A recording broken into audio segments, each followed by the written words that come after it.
implementamos. Bueno, enseguida daremos el uso de la voz al doctor Víctor Manuel Peña Mancillas. Bienvenido, doctor, investigador por el Colegio de Sonora. Adelante, doctor. Gracias. Buenos días. Un honor compartir la mesa con la doctora Isa Luna, con Aide Pérez Garrido, con Guillermo Cejudo, con la comisionada. Agradecer al comisionado Salas y a todos ustedes su tiempo y su interés en este tema que por más que uno anda en esto, de repente dice es un rompecabezas que todavía se está armando y por eso me parece sumamente interesante este reto de armar el rompecabezas. Por ahí traje un apoyo de una presentación, no sé si se puede, si no me lo aviento a capela, pero la intención de comentar aquí con ustedes alrededor de estas preguntas, esa mera, muchas gracias. Ay, perdón si de repente me gana lo coloquial, pero es como para sentirnos en confianza, ¿no? ¿Qué le podemos agregar a esto? Dentro de este gran rompecabezas, el gran reto es ¿y cómo conseguimos todas las piezas que nos faltan para armar esto a lo que le estamos llamando gobierno abierto? A mí, en lo personal, y lo comparto, ahora sí que a discusión, de repente me es bastante útil hacer una distinción entre el concepto y la definición, ¿no? Un concepto es más como una nube en donde hay unos límites más difusos, en donde precisamente participación, transparencia, rendición de cuentas, etcétera, etcétera, tienen, digamos, tantas aproximaciones como autores han abordado el asunto. Y entonces es importante entrarle a una discusión conceptual precisamente por la riqueza de todo el menú que nos ofrecen estos autores, estas reflexiones y estas experiencias para tener una visión mucho más amplia de qué es de lo que estamos platicando. Pero no nada más estamos en el campo de las ideas y de la discusión, no nos interesa solamente armar un rompecabezas conceptual. Hace ratito firmaban unos convenios, unos compromisos, hace un año se firmaron otros, y eso compromete a las personas que están dentro del gobierno y compromete a las personas que están en la actividad desde las diferentes arenas, en la ciudadanía, en la academia, etcétera, a que más que una discusión conceptual tengan una definición sobre qué es gobierno abierto. Y entonces una definición ya no es como una nube conceptual, sino ya es algo mucho más preciso en sus límites de cuáles son los alcances de todo esto. En la definición, por supuesto, mucho de la nube conceptual queda fuera, pero se requiere para la implementación y pasarlo a la realidad. Porque ahorita los que firmaron se llevan a la casa, digamos, la tarea y digamos, el compromiso de qué va a pasar una vez que estén ahí. ¿Cuándo van a empezar a entrarle a los compromisos? ¿Cómo se van a sentar a la mesa y a platicar como de qué? ¿No? Y esa es una cosa muy importante porque de repente en gobierno abierto y en transparencia y en muchos temas como estos, de repente como que nos gana mucho el discurso, ¿no? Y de repente queremos decir, es que la transparencia salva al planeta, por decirlo así, y volteamos y decimos, oye, pero no ha habido tantos cambios como los que se habían sospechado. Entonces es donde también hay que hacer una distinción, digamos, entre la parte de comunicación de una metáfora, como es un gobierno abierto, y la parte ya de qué actividad vas a desarrollar a partir del gobierno abierto. Gobierno abierto, me parece, es además una pieza dentro de un concepto mucho más amplio. Hay una discusión reiterada sobre de qué manera los gobiernos pueden responderle a una comunidad mucho más compleja, con necesidades más complejas, una sociedad mucho más exigente.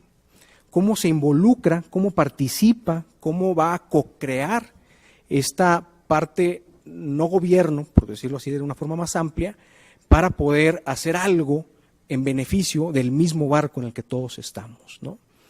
Está el tema de la globalización, es decir, gobierno abierto no es algo que digamos, sale de México, sino más bien es una agenda internacional de la cual nos apropiamos y eso tiene sus implicaciones. Es decir, cómo trasladas una idea internacional al país y luego cómo trasladas esa idea del país a los estados y a los municipios. Eso es sumamente importante porque de repente encontramos ejemplos muy valiosos de gobierno abierto en algún otro país y nos escandalizamos porque eso no se puede copiar directamente a la realidad nuestra, ¿no? Y por eso la importancia de uno de los hashtags del evento, ¿no? Y no nada más por una cuestión de Twitter, sino la co-creación local, es decir, el compromiso es, y decían desde más temprano, el tema del federalismo no está ahí de adorno, es decir, la responsabilidad está en los que tienen el compromiso, la responsabilidad en lo local. Y el compromiso es, y como gobierno abierto funciona en lo local, no como quedan bien con el centro, perdón, pues es que soy de provincia, pero cómo desde lo local resuelven los problemas que les interesa. ¿Sí me ayudan con la presentación? Entonces, gobierno abierto es esta pieza dentro de una discusión mucho más amplia que me parece ofrece la oportunidad de conjugar algunos conceptos que habían estado por ahí navegando en lo solo. Vale la pena la pregunta. Si a eso a lo que le llamamos gobierno abierto es algo que ya existía, ¿no? Es decir, de repente sucede que dicen, pues eso gobierno abierto, yo ya lo había visto hace 10 años. ¿Qué necesidad tenemos de renombrar algo que ya existe? Yo creo que si nos vamos por ese lado, la respuesta va a ser que es una etiqueta nueva, nada más con una utilización política. Pero ¿y si gobierno abierto no es lo mismo, sino es algo diferente? Viene la gran pregunta. ¿Y qué es lo que le aporta? Y un poquito lo que quisiera abordar, sin extenderme demasiado, es lo que me parece sí le aporta a esta discusión, a una discusión mucho más amplia que, insisto, tiene que ver con esto que se está dando. La siguiente, por favor.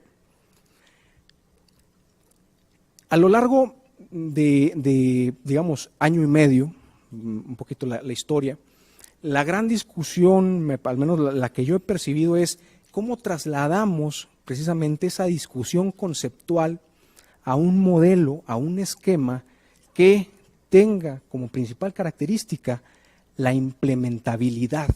Es decir, cómo arropamos, cómo se arropan, cómo nos arropamos todos de lo que está en la discusión conceptual para que eso se traslade en actividades concretas y en el mejor de los casos medibles, etcétera, ¿no?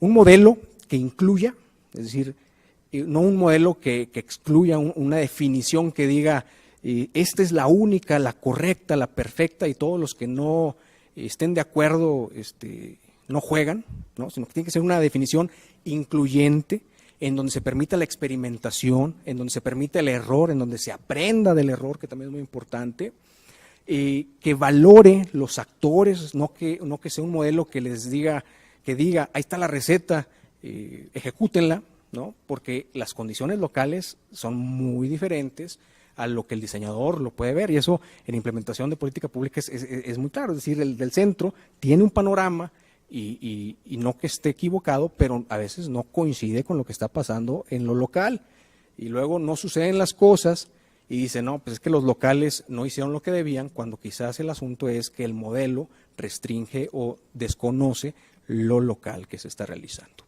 Este modelo se desarrolla, que ya está, digamos, publicado, se conoce, yo quisiera destacar nada más ahí, a lo largo de finales del 2014, 2015 y prácticamente el inicio del 2016.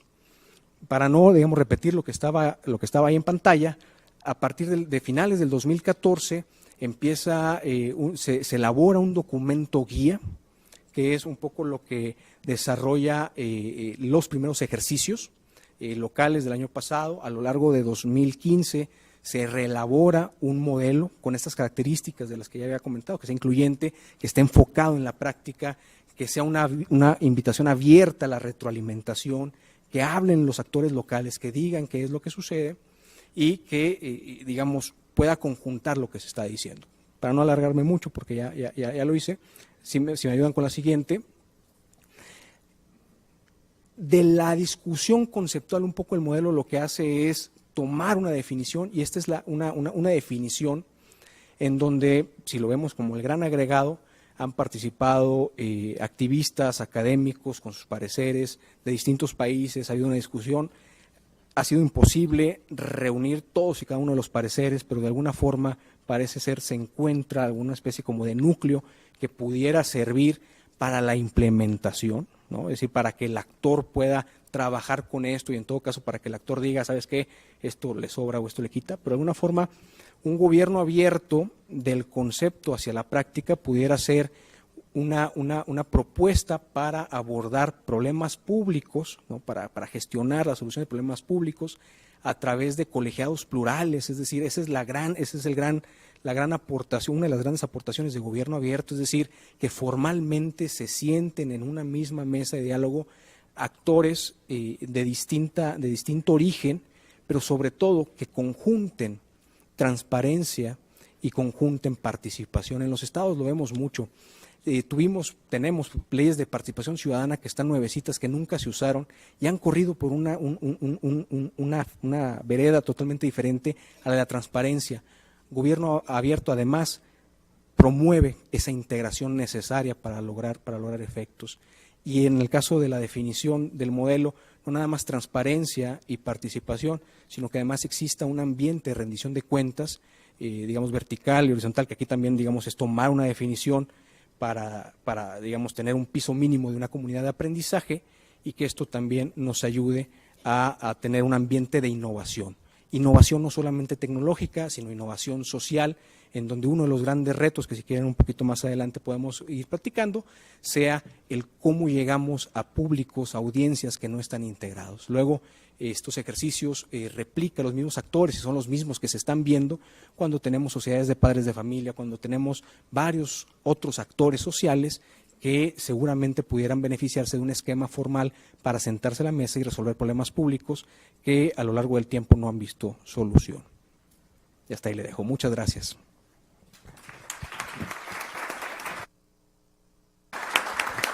Sí, muy bien, agradecemos al doctor Peña Mancilla su reflexión y bueno, se abonan elementos como responsabilidad y ya vamos enfocando en la parte local, la inclusión, sin duda alguna, la innovación, que son términos propios de gobierno abierto, no solamente tecnológica, sino social, y evidentemente esta aportación que nos da sobre discusión colegiada, donde se incluyan diversos actores, sociedad, gobierno, sector privado, etcétera.